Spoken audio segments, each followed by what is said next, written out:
কিয়ামতের দিন ধন সন্তান সন্ততি আর সম্পদ কোনো কাজে লাগবে না। সেদিন শুধু আমল যদি ভালো হয় কাজে লাগবে, আমল খারাপ হবে সব শেষ হয়ে যাবে।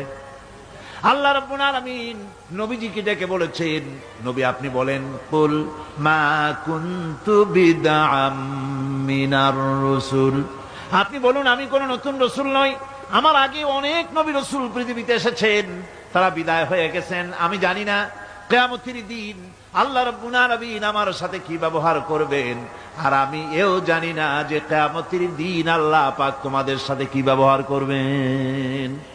এই আয়াত নাজিল হওয়ার পর আল্লাহর হাবিব তার মেয়েকে ডাকলেন, জামাইকে ডাকলেন, নাতিদেরকে ডাকলেন, আহলে বাইতদেরকে ডাকলেন, আর বললেন, ও আমার মেয়ে কলিজার টুকরা ফাতেমা গো, শোনো, কেবলমাত্র আয়াত নাজিল